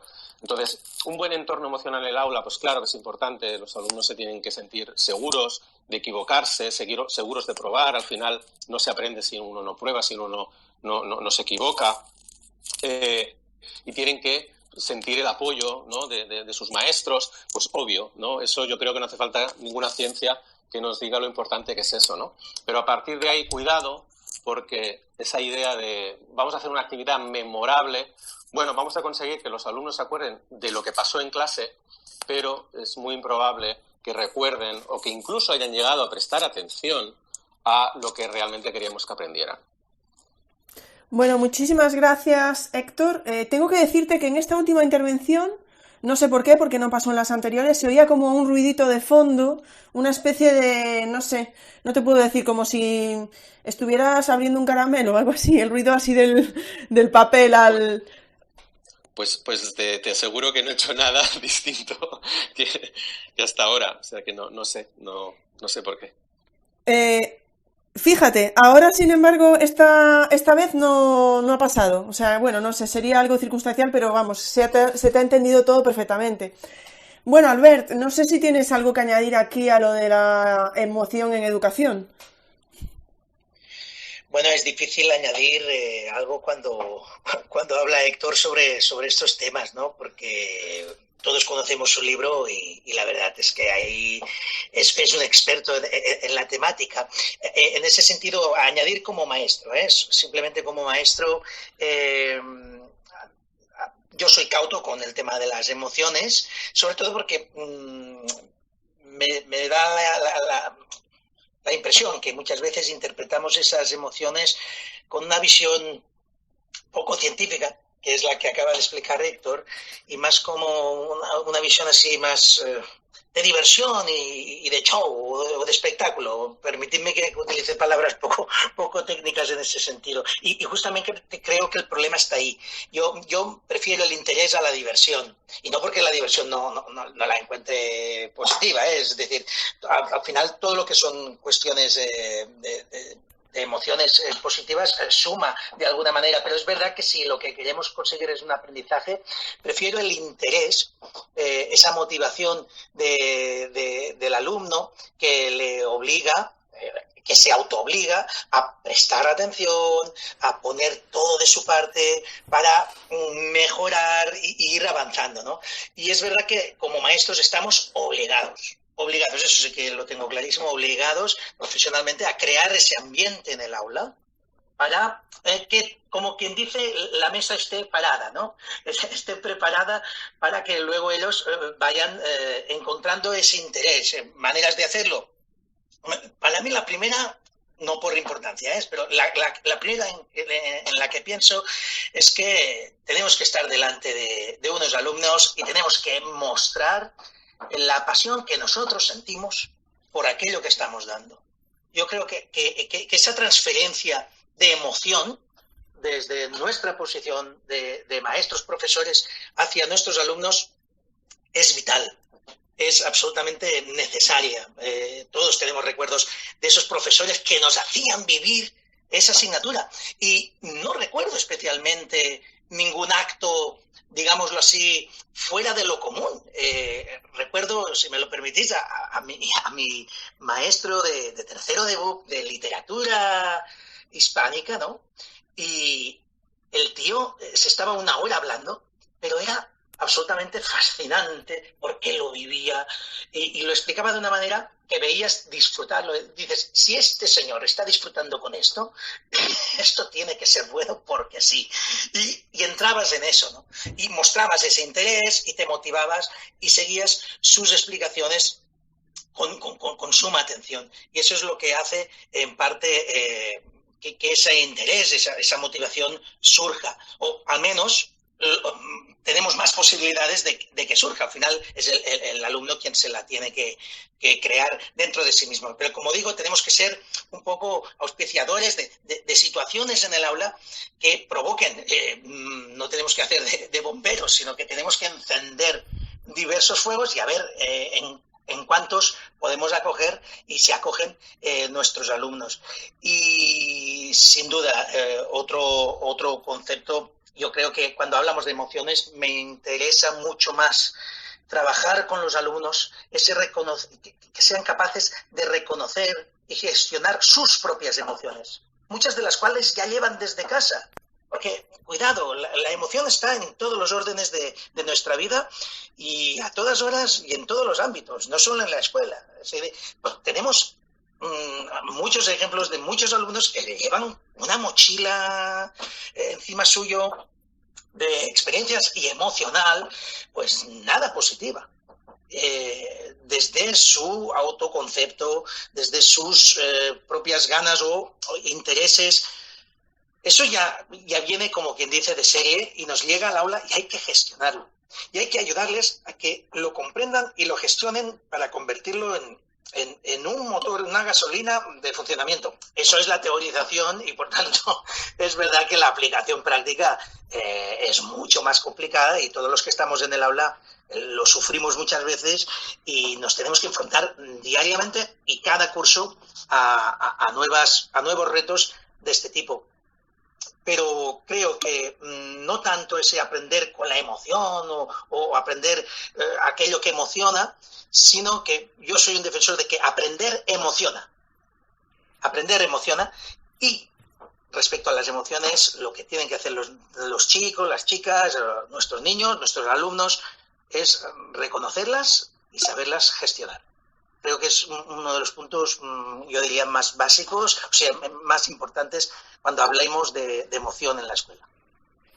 Bueno, emoción la que me estáis dando vosotros a mí, de verdad, porque esto es un aprendizaje puro. Llevamos aquí casi 1 hora y media de aprendizaje. Bueno, los invitados lo sabéis, ¿eh? Si alguien en algún momento se tiene que ir, porque hemos puesto una fecha de inicio, no hemos puesto la de final, también os tengo que decir, ¿eh? Que sois vosotros los que estáis hablando. No soy yo la que... O sea que ahí ya depende de vosotros también, ¿eh?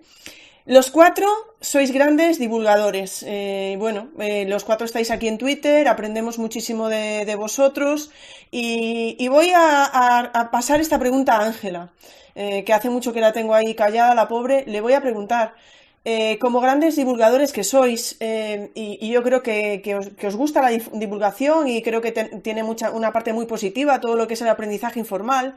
Pero yo me gustaría plantearte, Ángela, a ti en primer lugar, ¿es la divulgación siempre positiva? ¿Puede ser que una divulgación demasiado simple o simplista incluso pueda tergiversar las teorías?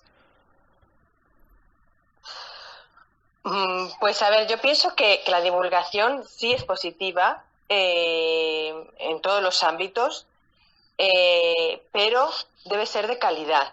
Y esto, la verdad que yo creo que lo que voy a decir aplica a todos los ámbitos, en la educación, en cualquier tema que hablemos. La divulgación debe ser rigurosa, responsable y ética, entre otras cosas.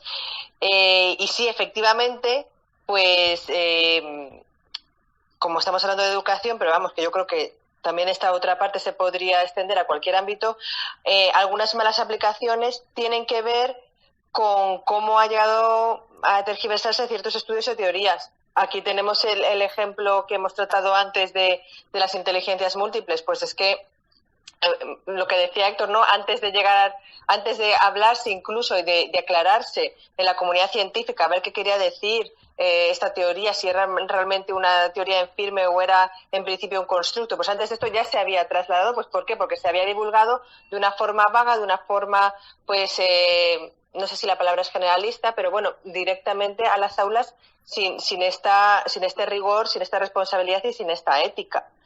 Desde la parte que me afecta, pues claro, es fácil decirlo, luego es complicado hacerlo, ¿no?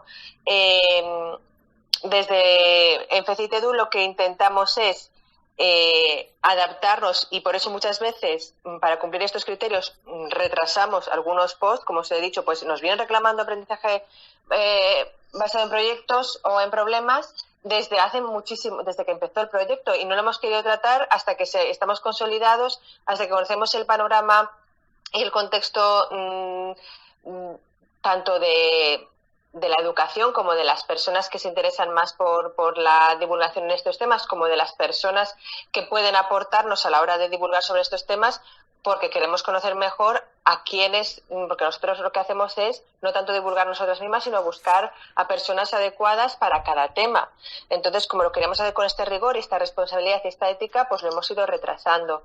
Dentro de esto, pues buscamos también otra cosa que me parece importante, y bueno, que se valora mucho a la hora de hacer divulgación, pues según el tipo de divulgación que quieras hacer, pues lo harás en mayor o menor profundidad. Ahí ya tienes que, pues ir midiendo, ¿no?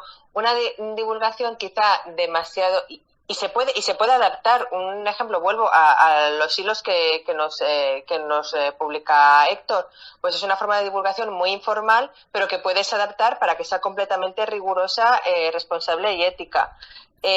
Nosotros intentamos hacer posts de un tamaño moderado, que sean lecturas digeribles en 5 o 15 minutos, pero luego complementarla, quien quiera que las pueda complementar, con todas las fuentes y recursos que damos adicionales. Utilizar un lenguaje que sea directo, pero con estas referencias.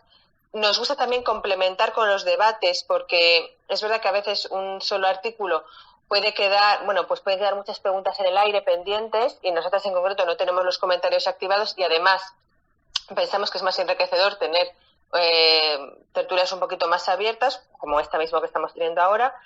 Y una cosa que intentamos hacer, que no creo que sea una condición obligatoria ni necesaria, pero creo que sí que ayuda, ¿no? Se habla mucho en divulgación de que hay veces, bueno, psicología social y demás, pero no me quiero extender porque no quiero hacer yo precisamente esto que estoy criticando, ¿no? Pero intentamos comunicar en positivo, porque muchas veces, también por esto que nos comentaba antes Albert, de que la gente viene y te pregunta, bueno, ¿qué dice la educación guiada por la evidencia de este tema? ¿O qué dice sobre este otro? O se buscan muchas veces también, como comentaba Juan, recetas, ¿no? De lo que hay que hacer o de lo que no. Bueno, pues lo que buscamos también es comunicar en positivo y no tanto centrarnos en lo que no se debe hacer, aunque hay veces que hay edumitos que caen por su propio peso y que hay que desmentir, ¿no? Pero, por ejemplo, en redes sociales, que nosotros utilizamos a veces unas tarjetas muy sencillas con una frase muy concreta que intentamos que sea un resumen del artículo, pues claro, tenemos que ser muy cuidadosos a la hora de escoger esta frase, intentamos que sea siempre una comunicación positiva, porque si no, a veces el no se nos pasa desapercibido y nos quedamos con el mensaje contrario al que queremos dar. Y bueno, y también además a veces reforzamos, si hablamos de un mito que está muy instalado, como que lo estamos reforzando y aunque haya un no, se nos pasa todavía más por encima. Y también ahí en esas comunicaciones, aunque nosotros siempre en redes sociales enlacemos el post, pues siempre se corre el riesgo de volver a caer en esta sobresimplificación, ¿no? Porque pues no sabes cuántas personas van a leerse el post completo, ¿no? Y que se puede descontextualizar. Esto es algo bastante complejo. Y de hecho, bueno, nosotras desde FECID lo que tenemos también puesto en marcha, además del programa de divulgación, es un programa ya de formación del profesorado un poco más completo en el que justamente nuestra intención es contextualizar aún más todas estas evidencias, aunque digamos que es un curso que digamos se podría llamar introductorio a lo que es la educación guiada por la investigación, pero sí que profundiza más que puede ser un artículo, ¿no? Y en esta propuesta de formación, que es una propuesta guiada, lo que proponemos, y bueno, en el que si algún docente la toma, la estamos ofreciendo a través de los centros de formación del profesorado de diferentes comunidades autónomas, o algunos no son de la comunidad autónoma, sino de entidades más locales. Si algún profesor lo toma, verá la grata sorpresa de que se encontrará por ahí con diferentes ponentes, que por ejemplo con Héctor es autor de parte del contenido, pero también se encontrará con una cara muy familiar, que será la cara de Albert, que es, digamos, nuestro nexo conductor de todo el curso. Y Albert además participa en las píldoras de vídeo, pues guiando todos los contenidos.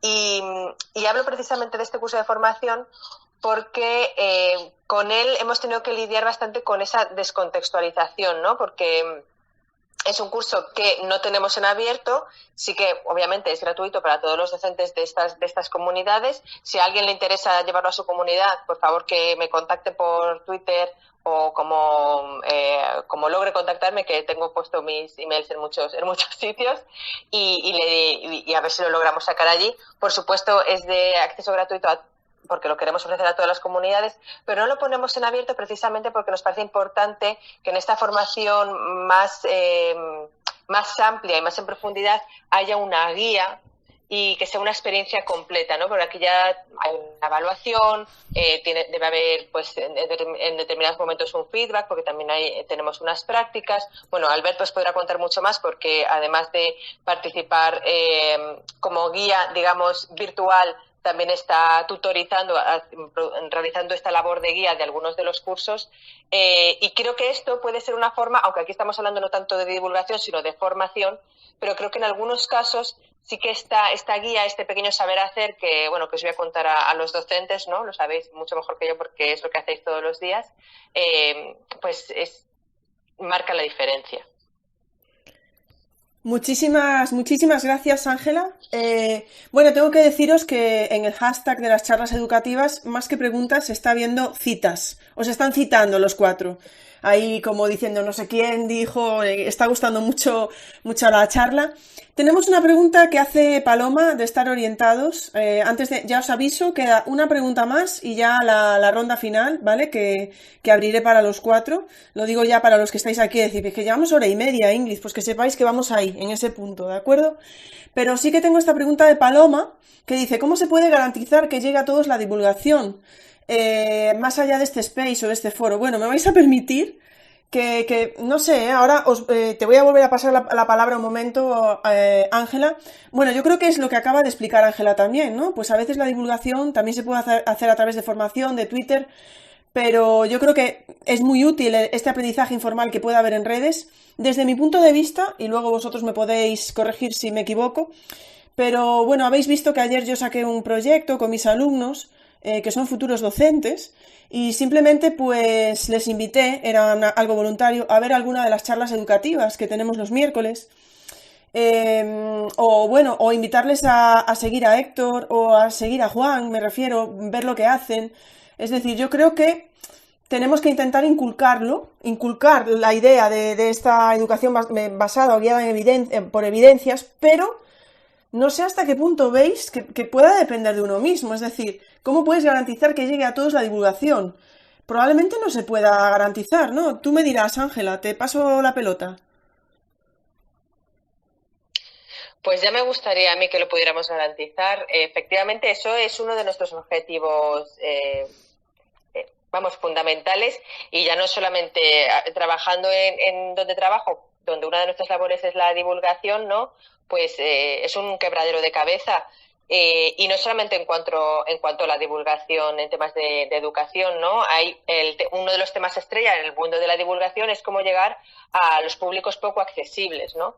Y en concreto en educación, pues claro, efectivamente, como comentabas tú antes, Ingrid, pues aquí nos conocemos todos. En el claustro virtual estamos, y probablemente la comunidad docente más informada también es la que se sigue informando más y más, ¿no? Y también nos pasa muchas veces con actividades de divulgación que organizamos, que hay muchos docentes que son siempre los que están participando en todas las actividades, que se apuntan a todo, que hacen, y luego a lo mejor hay muchos más a los que no estamos llegando. Efectivamente, es un reto.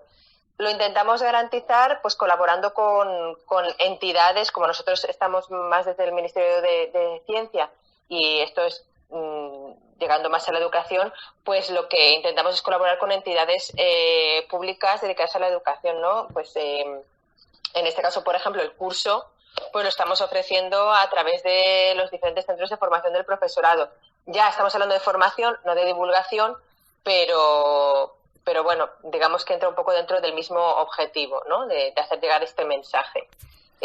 Pero sí, efectivamente, es un reto, y garantizarlo es muy complicado. Muchísimas gracias, Ángela. Como decía, nos quedaba una pregunta antes de pasar a la final. No es una pregunta cualquiera. Le voy a pasar ahora la pelota a Héctor. Bueno, Héctor, te tenía apuntado también en esta pregunta, pero te voy a lanzar las dos ya directamente para ir adelantando también. Bueno, la pregunta que le había hecho a Ángela de si toda la divulgación es buena o llega un momento que se simplifica tanto, que se tergiversa, que es un poco lo que habíamos estado hablando antes, ¿no? De las inteligencias múltiples. Pues relativamente poco leíamos también un hilo tuyo sobre la taxonomía de Bloom, y en ese sentido te diría si es un ejemplo, quizá como el de las inteligencias múltiples, no sé, de algo que se ha ido como, que se ha simplificado demasiado hasta llegar a no ser cierto. Y ya, Héctor, y te meto así la otra pregunta y te dejo hablar a ti, tengo que hacer la pregunta, tengo que preguntar por los estilos de aprendizaje. Y digo, si en vez de llamarle estilos de aprendizaje les llamábamos formas de aprender, tendría sentido. Es decir, ¿aprendemos de un modo diferente o aprendemos todos igual? Ya sabíais que teníamos que hablarle a Héctor de este tema, así que te paso la pelota, Héctor. Bueno, voy a intentar ser breve, por respeto pues, a todos los que llevan ya una horita y media escuchándonos. Lo voy a intentar, lo prometo, ¿eh? En cuanto a la divulgación, la simplificación, yo recuerdo hace muchos años leyendo un libro de divulgación sobre ritmos circadianos, creo que era, una frase que indicaba el autor que literalmente decía, la simplicidad es enemiga de la verdad, ¿no? no refiriéndose a la verdad filosófica, sino más bien a la precisión, ¿no? A llegar, ¿no? al fondo de todo aquello que sabemos, ¿no? sobre algo. Cuando uno intenta simplificar, pues de alguna manera tiene que hacer sacrificios, ¿no? Y esos sacrificios, pues bueno, tienen que ser pues lo más honestos posibles, ¿no? De hecho, creo que la primera cosa importante de la divulgación es que sea honesta. Que sea honesta no significa que vaya a ser siempre correcta, ¿no? Uno puede ser honesto y equivocarse, pero creo que es importante, ¿no? que sea honesta. Y a partir de ahí, mi experiencia con la divulgación, desde el punto de vista, digamos, del especialista que divulga, es que depende tremendamente de que haya personas que le quieran dedicar tiempo por amor al arte para hacerlo, porque claro que hay profesionales de la divulgación que se dedican a ello, pero también, ¿no? La divulgación pues la generamos personas que queremos dedicar este tiempo por amor al arte porque creemos que es algo positivo y pues le tenemos que dedicar muchas veces pues bueno nuestro tiempo libre a hacerlo. En cuanto a la pregunta de los estilos de aprendizaje, bueno, que si les llamamos de otra manera entonces tendría sentido si llamamos a formas de aprender. No, porque la idea de fondo de los estilos de aprendizaje es la noción de que cada uno tiene una forma específica por naturaleza gracias a la cual aprenderá mejor que de las otras formas, ¿no? Y que esa manera pues es específica de esa persona o la puede compartir con otras personas, pero no sería general, ¿no? No sería algo general para todos, ¿no? Sino que uno se podría clasificar por cuestiones innatas, ¿no? De cómo aprende mejor, cómo es más eficaz aprendiendo. Y pues de esto no hay ninguna evidencia científica de que esto sea así. Y se han hecho muchísimos estudios, desde muy sencillos a bastante complejos, y no se han obtenido evidencias de que realmente cada persona, digamos, tenga un modo que le va a hacer más eficaz. ¿Qué pasa? Hay muchas experiencias y situaciones que nos van a confundir, que nos van a hacer no creernos que esto es un mito, ¿no? Sino que es una realidad. Situaciones pues, que pasan en el aula, ¿no? Yo le explico a un alumno una cosa de una manera, no la entiende, se la explico de otra forma y entonces la entendió. Y entonces yo identifico que es esa manera la que le va mejor. Bueno, no, a lo mejor simplemente es que a la segunda lo entendió. A lo mejor se lo hubiera explicado de otro modo, ¿no? Y estoy hablando, pues, por ejemplo, de un estilo visual o de un estilo auditivo, de un estilo, etcétera, ¿no? Y es simplemente una casualidad, pero yo me quedo con esa situación, la voy a recordar preferentemente por mi sesgo de confirmación y puedo, ¿no? Pues ir reforzando esa idea. También, ¿qué pasa? Que hay mucha gente que dice, bueno, pero es que yo tengo una forma específica de aprender que es la que me va bien. Bueno, a ver, ¿cómo lo sabemos que es la mejor? Probamos las otras, hicimos realmente, sistemáticamente las probamos para ver cuáles nos iban mejor y hicimos ciertos intentos, no solo uno, porque ¿no? Ahí la estadística también es importante. Eso de entrada. Y después, bueno, es que yo, a ver, dices que la música, estudiar con música no es lo ideal, pero a mí me va bien. Bueno, si te has pasado toda la vida estudiando con música, ahora, si te la quitan, pues está claro que quizá te va a generar ansiedad y no vas a estar por lo que tienes que estar y vas a estar pensando porque no hay música. De manera que a partir de este momento ya no es lo ideal. Pero eso no quiere decir que fue lo mejor para ti el haberlo hecho, ¿no? Y luego hay pues variables. Si donde estudiabas había mucho ruido, pues sí, entonces es mejor que te pusieras música de fondo que mascarará ese ruido y fuera una distracción menos mala. Que te desconcentras con pensamientos superfluos, pues la música te puede ayudar, pero eso no significa que sea lo mejor, ¿no? Sino que pueden haber, hay todos, ¿no? Aprendemos por medio de los mismos mecanismos, nuestros cerebros aprenden en general de la misma manera, igual que ven de la misma manera, y aquellas acciones y circunstancias que se alinean con esa forma de aprender suelen ser las más eficaces para todos, en el sentido que son las que nos van a dar los mejores resultados a cada uno. Y lo dejo aquí. Muchísimas gracias, Héctor. Bueno, muchísimas gracias a los cuatro. Y voy a proponeros una pregunta final para todos. Una pregunta final y también, por favor, si hay algo que se os haya quedado en el tintero, ahora es el momento y luego ya terminaremos el space. Bueno, pues la última pregunta que voy a lanzar a todos es ¿cuál es la teoría o moda educativa que ha salido en los últimos años que pensáis que ha hecho más daño en el mundo educativo? Bueno, podéis tomarlo por donde queráis y ya os digo, si queda algo en el tintero, pues lo comentáis. Pues siguiendo un poco el orden de cómo vamos hablando, yo creo que hace tiempo que no escuchamos a Juan. Así que Juan, te voy a proponer ser el primero. Bueno, pues quizá la idea educativa que hace más daño, ¿no?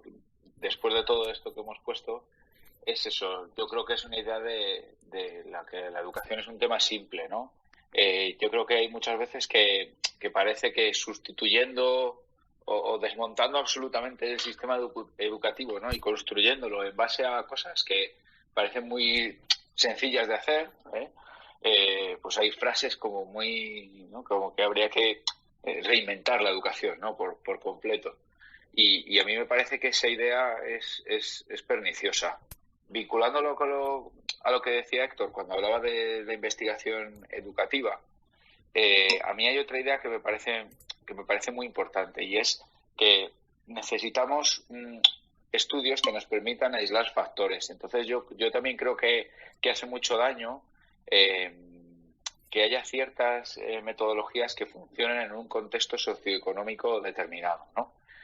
Me refiero esencialmente, por ejemplo, a métodos de enseñanza de idiomas o demás que en muchos casos se llevan a cabo pues en centros educativos donde la realidad socioeconómica pues permite que funcionara básicamente todo, ¿no? Si los alumnos tienen acceso a academias, si tienen acceso a profesores particulares, si tienen acceso a viajes de intercambio, pues claro, evidentemente el nivel de inglés va a ser bueno, ¿no? No por el método, sino probablemente por el contexto. Entonces yo creo que es muy importante introducir, ¿no? Cada vez más pues esa variable o estudios que permitan controlar esa variable que para mí es esencial, ¿no? Y que muchas veces modifica lo que vemos en los centros. Y esto también nos tiene que interpelar como docentes, porque también pasa que cuando pensamos, no hablabais antes de esto de la divulgación, ¿qué es, ¿no? ¿Qué nos imaginamos cuando pensamos en qué es un experto educativo? En el fondo, esa imagen, ¿no? de que es un experto educativo pues es difusa, es muy variable y estaría bien pues proponer modelos pues de gente que estudia, ¿no? que sabe un montón, que ha investigado, que ha hecho mucha investigación, que ha pisado aula también. Bueno, pues pasa un poco lo mismo cuando nos proponen centros de referencia. Entonces, hay veces que parece que todos nos tenemos que parecer a determinados centros de referencia que casualmente, para mí no casualmente, están todos situados en un contexto socioeconómico muy favorable. Y entonces a mí eso me parece que hace daño porque me parece que en el fondo proponen una innovación educativa que en algunos casos yo considero necesaria, pero que solo va a llegar a un determinado tipo de alumnado. Y eso me parece grave, ¿no? Porque en el fondo lo que hace es aumentar la brecha. Y un aspecto que en el fondo es lo que a mí más me interpela de esto de la educación guiada por la evidencia es encontrar ideas que puedan aplicarse, digamos, en aquellos contextos donde es más difícil, ¿no? Que otras cosas funcionen y donde el aporte de la tecnología o del apoyo familiar sea menor. Entonces, pues, hombre, busquemos también qué funciona y qué podemos hacer en contextos complicados y en situaciones difíciles, porque creo que ahí aportamos soluciones a unos centros y a unos compañeros y compañeras que muchas veces el abanico de opciones que tienen es mucho más reducido. Entonces, bueno, pues eso es un poco lo que me parece a mí, digamos, que como una alerta, ¿no? A veces me salta la alerta de, ojo, porque esto, claro, lo están aplicando en un sitio, claro, habrá que ver, hay que verlo. Muchísimas gracias, Juan, por tu respuesta, por esa reflexión final. Voy a pasar ahora la palabra a Albert. Bueno, fíjate, en la pregunta ya creo que das un poco la respuesta que para mí sería más importante, ¿no? ¿Qué moda educativa, verdad? ¿O qué modelo crees que es más pernicioso? Justamente porque hablamos de modas educativas a día de hoy, de lo que estamos hablando es del desfile incesante durante años y años que hemos vivido todos los que estamos en claustros, en diferentes escuelas e institutos, de propuestas, algunas más descabelladas, otras menos, y la adopción de ellas en muchos de estos claustros sin ningún tipo de aval científico. Yo creo que el problema, lo más pernicioso a día de hoy, justamente por este desfile de modas educativas, es esa brecha tan enorme que hay entre la investigación científica y lo que nos llega a la escuela en forma de información. Toda la información que recibimos en la escuela, mediante revistas, de divulgación, de educación, no están basadas en la evidencia, están basadas en experiencias. Sería como una traslación de aquello que decimos a mí me funciona, ¿no? Y todo eso provoca que el boca-oreja pues funcione muy rápidamente, se extienda, y cuando hay alguien en el claustro pues más tirado para adelante, por decirlo así, un poco pues lleva la batuta desde el equipo de dirección por llevar a cabo esa innovación, sin tener en cuenta para nada, porque el concepto ni tan solo existe en muchas escuelas, que hay investigación que puede refutar perfectamente los conceptos, los preceptos de esa propuesta educativa. Por tanto, cerrar la brecha para mí entre lo que se sabe de hace, en algunos casos, décadas. Para mí, descubrir la educación guiada por la evidencia fue pues realmente todo un momento en mi vida profesional, porque me dio esas herramientas de juicio objetivo y no subjetivo que hasta entonces como maestro había utilizado. Y lo ligo un poco a lo que decíamos de la divulgación y cómo hacer llegar la divulgación hasta la escuela. Pues ahí está, ¿no? Esa divulgación tiene que llegar a la escuela, como sea.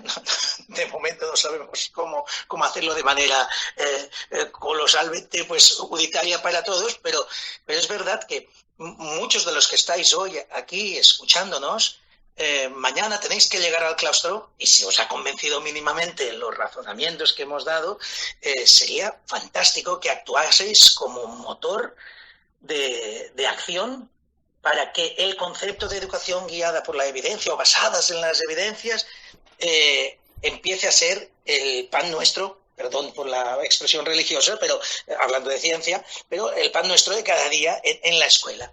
Y es lo que nos debe guiar para la toma de decisiones, como siempre, sumándolo a nuestra experiencia. Por tanto, cerrar brecha entre lo que los investigadores ya saben y lo que los profesores a día de hoy, en muchos casos, aún no hemos ni oído hablar.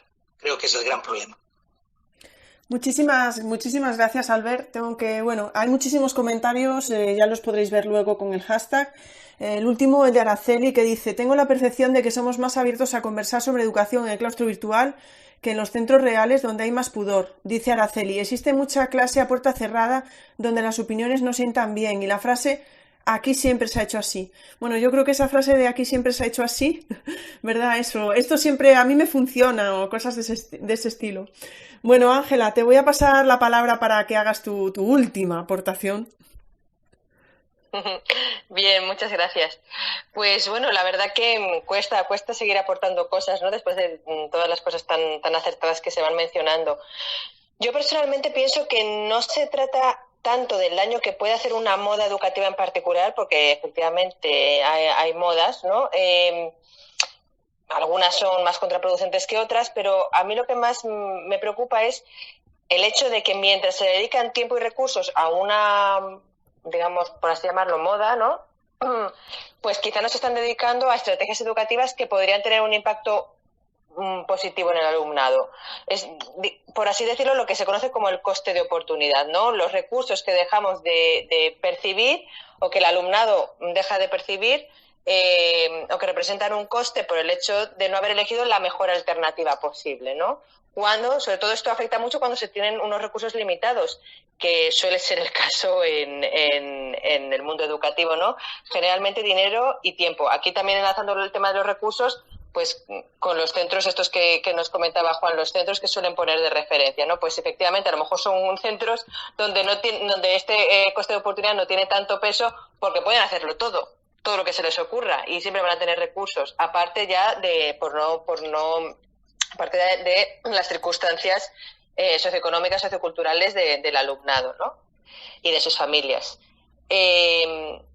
Y efectivamente, yo creo que, bueno, pues es que no es cuestión de mencionar una moda u otra, sino de todo lo que han ido ya mencionando hasta ahora Juan y Albert y de perder estas oportunidades. Y sí que me gustaría mencionar que ya lo han dicho de diferentes maneras, ¿no? Y se ha ido mencionando a lo largo del debate, pero que yo creo que la fortaleza de la educación guiada por la evidencia es empoderar a los docentes, ¿no? Darles herramientas y argumentos para vencer esa...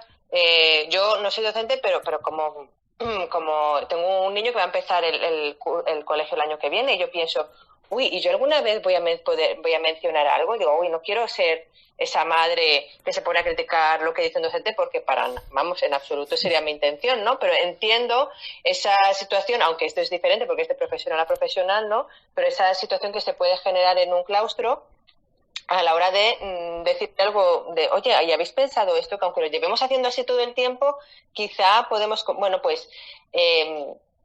si nos puede ayudar a dar ese paso, el tener una serie de evidencias y entrar con unas evidencias en la mano, si nos puede ayudar a tener cierta seguridad, sobre todo a los profesionales, ¿no? Porque los que desde la barrera hay muchas cosas que no se ven, ¿no? Pero pues esa es la idea de la educación guiada por la evidencia, dar herramientas a los docentes, aparte, bueno, una idea de fondo, ¿no? Aparte de todo lo demás que hemos ido hablando. Que en algunos casos, y aquí también recuerdo bueno, no sé si llamarlo anécdota, Albert, el caso que Albert describió en el podcast, en el debate que tuvimos en Madresfera, de que, bueno, a veces no basta, ¿no? En su caso parece que Albert, y ya veis que tiene muchas herramientas a su disposición y muchas evidencias y muchos argumentos, en un caso de un centro parece que si me permites que cuente un poco la historia, Albert, que tuvo que claudicar. Bueno, pues hay veces que a lo mejor no nos van a ser suficientes ni siquiera esto, ¿no? Pero bueno, intentemos que en su medida sí que lo sea, o intentemos aprovecharlo al máximo. Bueno, muchísimas gracias, Ángela. Yo me estaba preguntando ahora, escuchándoos a los tres que habéis respondido a esta pregunta. Bueno, no sé si yo ya no quiero abrir melones ahora mismo, pero claro, lo de que haya modas en educación también, hasta cierto punto, no sé, disculpadme si me equivoco, ya me diréis, pero...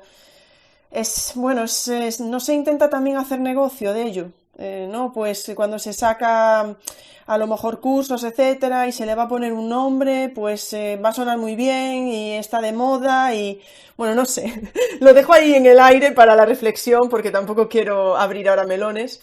Y antes de pasarle esta última pregunta a Héctor, que no sé si querrá entrar en lo que he dicho, no tienes por qué, Héctor, ya te lo digo. También, Héctor, ya de paso te lanzo un comentario que hizo nuestro querido Tony Bernabeu con el hashtag de charlas educativas, y dice Héctor, lo que está claro es que debe haber una formación, aunque sea básica, en neurociencia. No sé si compartes esto, Héctor, y ya te dejo que... No sé, pero siempre te lanzo 2 preguntas en vez de una. Bueno, ahora me has lanzado 3. Pero, a ver, en cuanto a esta última, yo más que la neurociencia es otra de las ciencias que también estudia los procesos de aprendizaje, pero creo que es una de las que nos queda más lejos del aula. Es fascinante cómo aprende el cerebro y yo le invito a todo el mundo a aprender sobre cómo funciona el cerebro cuando aprende, porque es fascinante, pero siendo realistas, creo que es de las aproximaciones científicas que nos quedan más lejos del aula para recomendarnos qué hacer, ¿no? Qué hacer para que nuestros alumnos aprendan más y mejor, ¿no? Sí que es una disciplina que apoya a otras disciplinas más cercanas al aula, como, por ejemplo, pues la psicología cognitiva, ¿no? Que es de la que yo conozco mejor. Pero, digamos, yo recomendaría más, pues eso, ¿no? Que los docentes pues tuvieran una base, una pequeña base, al menos pues sobre psicología, voy a decir psicología educativa, porque es lo que es esta disciplina transversal, ¿no?, en la que cabe la psicología cognitiva, del desarrollo social, etcétera, ¿no?, y que nos puede ayudar mucho pues con conocimientos científicos que luego nos pueden ser directamente útiles en el aula a la hora de tomar decisiones, para guiar esas decisiones. Lo que decías de las modas y el negocio, yo creo que las modas aparecen, se propagan, precisamente, ¿no?, las llamamos modas porque se propagan, y entonces hay inmediatamente quien está dispuesto a aprovechar ese interés para hacer negocio, ¿no? Y luego quien hace negocio de ello, lógicamente, lo promueve, y así ya tenemos un círculo vicioso, ¿no?, en el que una cosa lleva a la otra. Pero yo creo que primero surge más bien esa idea, ¿no?, que se detecta como que es atractiva, ¿no? Hemos hablado de las inteligencias múltiples, cómo saltó de una mera idea en el ámbito académico a las escuelas antes de que hubiera dado tiempo de que hubiera habido debate científico, ¿no? Y cómo se propagó, porque, bueno, pues porque tenía su atractivo, y que inmediatamente pues ahí se apuntaron pues todo tipo de empresas o particulares, ¿no?, pues bueno, pues movidos por ese interés a promoverlo. Muchos desde la buena intención, también hay que decirlo, que no se trata aquí de decir que todo el mundo es malo, ¿no? Oye, uno ve una idea, le parece interesante, cree en ella, ¿no?, y puede entonces dedicar a promoverla y a tratar de desarrollar un proyecto que sea sostenible, ¿no? Y luego, pues bueno, también siempre los hay, ¿no?, que se aprovechan y saben que se están aprovechando, bueno, pues por motivos lucrativos, ¿no? Bueno, en cuanto a tu pregunta última, ¿no?, sobre cuál creo que es quizá una de las ideas relacionadas con los procesos de enseñanza-aprendizaje que puede resultar más perniciosa. Y he dicho idea y no moda, porque creo que no es una moda de lo que voy a hablar, sino, bueno, empecemos por el principio. Para que sea algo pernicioso, ¿no?, tiene que tener un impacto importante, ¿no?, para poder decir, es la que más. Yo creo que todos estamos de acuerdo en que la comprensión lectora, ¿no?, la habilidad, la lectura, es una de las competencias más importantes para que cualquier persona pueda seguir desarrollándose como aprendiente a lo largo de la vida. Estamos de acuerdo que una limitación en la habilidad de leer es una limitación en la habilidad de aprender y muchas otras cosas, ¿no?, y de desarrollarse a nivel personal, profesional, académico, etcétera. Y por eso yo creo que una de las cosas más preocupantes y que me ha venido enseguida a la cabeza cuando has hecho la pregunta, son determinados métodos de enseñanza de la lectura que insisten y vuelven a insistir y llevan décadas insistiendo, a pesar de que contamos ya desde también hace décadas, pero aún más y más, con evidencias de que no son los más adecuados para conseguir que todos los alumnos o la inmensa mayoría de ellos alcancen esa competencia lectora. Son métodos que insisten en ignorar las evidencias. En el mundo académico existe el concepto de las guerras de la lectura, precisamente pues porque a pesar de que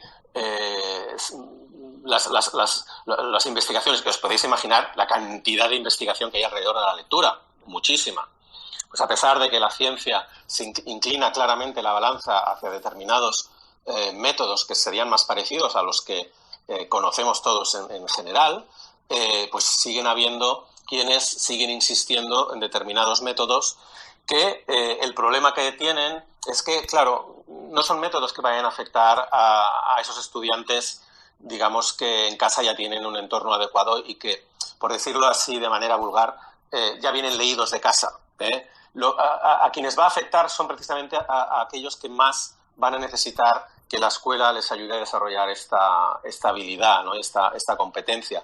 Y digamos que son métodos que no nos damos cuenta, pero dejan más alumnos atrás, alumnos que luego les vamos a achacar que es que si son vagos, que es que si no se esfuerzan, cuando en realidad tienen un problema ya de fundamento, ¿no?, de la lectura.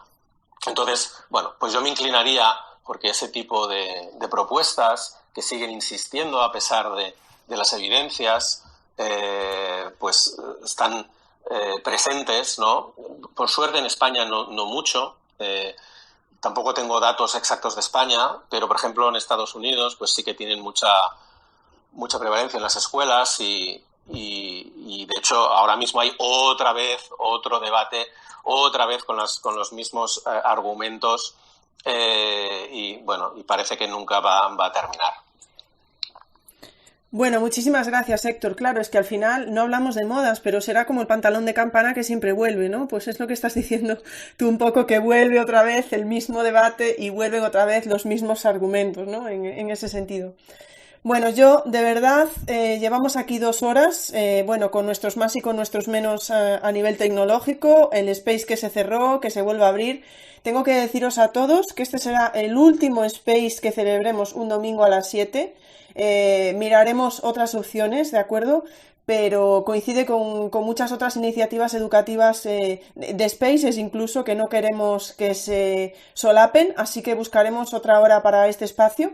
No me podría imaginar un cierre mejor para este Space del domingo a las 7. Voy a dejar una pregunta en el aire porque no vamos a entrar, porque ya tenemos el melonar, no sé si se dice melonar, pero completamente lleno, todos los melones que hemos abierto.